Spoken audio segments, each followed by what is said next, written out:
Hi there, in today's video, it's a follow-up from a recent video we put out on the working slip lead. We had a couple of requests on how to correct a dog. Well, we're gonna show you how to do that, what we call addressing through line signaling.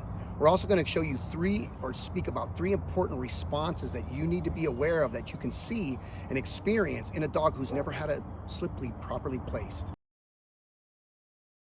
So here's a new dog. This is day one. Put a slip lead on her because I don't know this dog other than she's in here for handling sensitivities, reactivity, and resource guarding. She's very mouthy. Put the slip on her, properly placed and fitted. See, even right there. Properly placed and fitted. She doesn't like anybody touching. She could get snappy.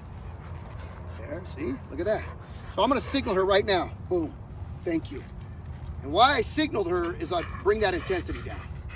Because if I don't signal her to bring this intensity down, she could get snappy. Less than a half a second, boom, she'll escalate. She came around twice, told me I don't want you touching, I don't want you touching. But it's more about not what the dog wants, it's about what the handler needs. And what I need is for you to lower that intensity, let me do what needs to be done, and then we can move on. Good. Now, this is another time though, the intensity can get too high, and then the dog can start getting snappy. So I'm gonna move in here real quick. Bring her back in. Good. Signaled her, settled her. Just give it a moment. Good. Lower the intensity, lower the temperature.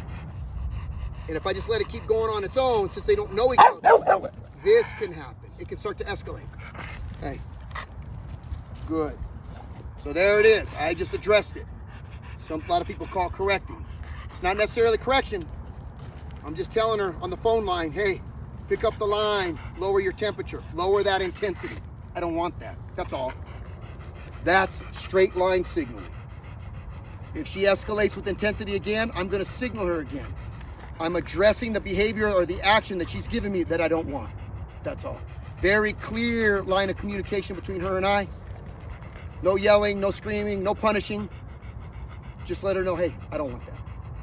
But you need to know that if you've never properly placed this tool on a dog, there are a few responses, three specifically that I'm going to talk about today, that you might get. And you need to be able to understand as to what's happening and why, because it sometimes can be very hard on the human eye. One of the responses you're going to get when you first properly place a slip lead on a dog is you're going to get a gag reflex. That's really common. And the gag reflex is the dog going, ah, ah, ah. You're not choking the dog. You are in fact not cutting the dog's airway off. If it's properly placed, you're simply getting pressure felt up here that the dog's never had, not used to. Also, if the dog is really worked up and nervous about it and you get the gag reflex, they absolutely can spit up. Just like if you stick your finger at the back of your throat, you potentially could spit up. So, but it's something that's pretty common for dogs. And what you're gonna have to do is desensitize your dog to that process. And a couple quick ways to do it. First, have your dog properly placed and they're giving you the gag reflex. Try taking 2 to 4 steps at a time and stopping. 1, 2, stop. Or 1, 2, 3, 4, stop. 1, 2, 3. What you're wanting to do is get the dog to figure out, hey, the pressure that you're feeling, you're the one, meaning the dog, hey, I just did it again. I'll get back to that later. You want the dog to start figuring out you're the one putting the pressure on the slip. You as a handler are not putting the pressure on the slip at that time. Another way to help the dog through it is you could reach down and grab their collar and take a couple steps at a time. This way, you're taking a couple steps and you're helping the dog out by relieving the singular pressure that he's not used to, by putting a double pressure and the collar that he is used to. So that'll help the dog kind of work through that desensitization period. And the desensitization period can take 2 minutes, 10 minutes, or even 20 minutes. Most dogs will be over it well before the end of your first session, and they're done. Okay, another thing you might find is a dog fighting it. A little less common. They get it on and they start, hey. So this is another good opportunity. I'm signaling him right now. Good, thank you. Settling the energy. We're gonna talk again. Good. Dog's fighting it. Good. Meaning the dog is putting a lot of pressure down. They're pulling their head down, down, down. You have to take the dog through a desensitization period. Again, grab the collar, take a few steps, stop. Grab the collar, take a few steps, stop. Get the dog, again, to understand, hey, I'm not the one putting the pressure, Fido, you are.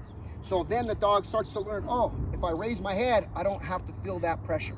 A third response that you can get, and is the most dramatic, is when a dog has a high intensity panic, fight or flight response.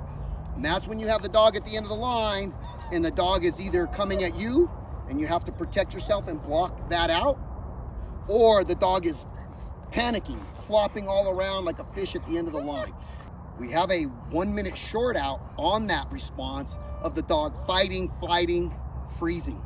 And I would encourage you all to take a look at that 1 minute short. It's on high intensity dog responses. But if you ever get a dog on a line and they start panicking and they're flopping around at the end of the line, you really need to have the skills and the understanding that you cannot allow what I'm going to show you is, you see how my line starts binding? This is serious business, the binding of a line.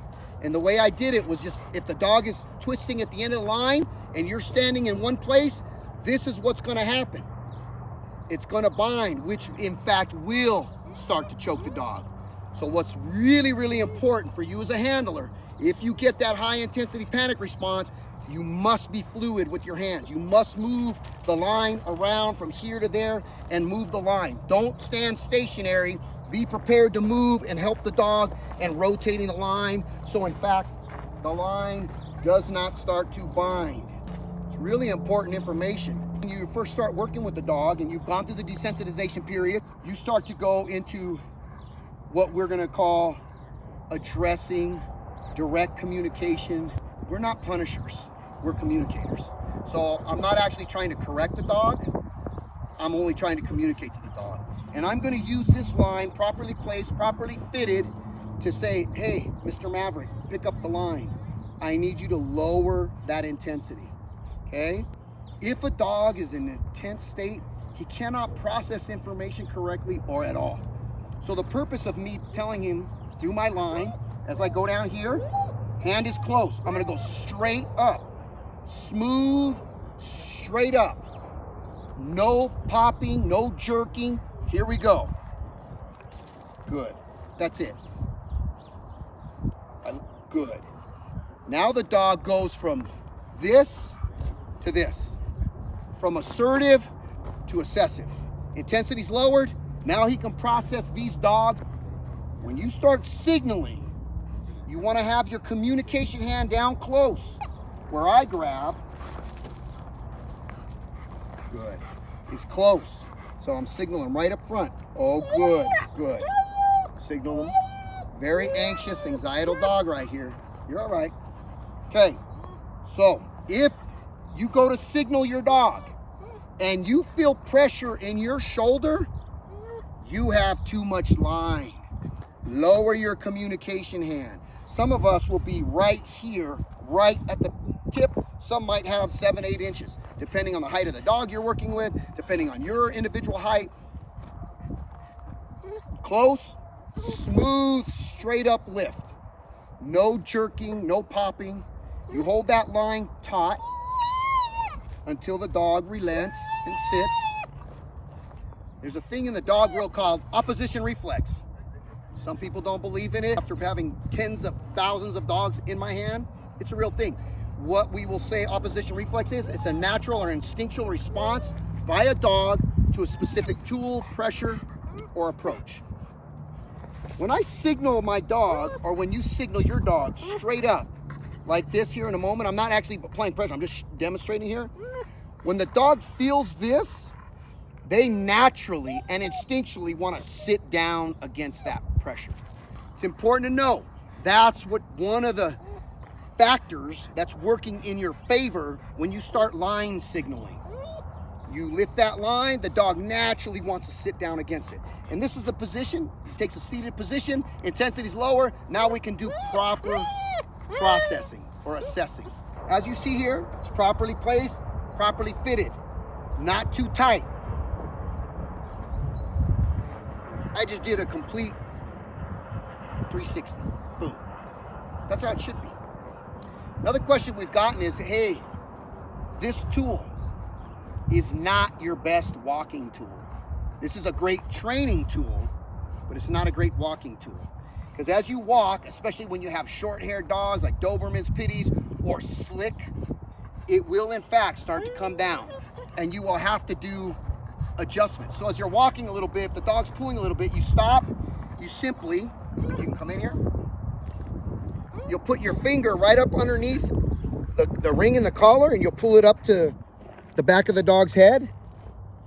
Your other hand, you'll reach underneath, hook with your finger right here, it's hooked underneath as I rub the dog down.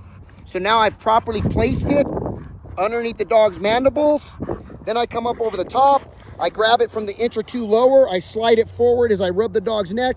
Now it's properly placed again. Then I can go straight to a signal, boom. You will in fact have to do that on your walks as you're working with this tool, because again, it's not a great walking tool, it's a great training tool. Along those same lines, whether you're using a martingale collar or a pinch prong collar, the line signaling from here is identical. You can actually net the same result with the soft martingale collar, or for those that need it, pinch prong collars. Slide the hand straight up, right there we go. There's almost a little gag reflex right there. You start, boom, that's it. Lower intensity, and now we have a starting point. Good, Maverick. Look. Good, good. I hope today's video was very helpful for all of you. Take this tool, as simple as it is, serious.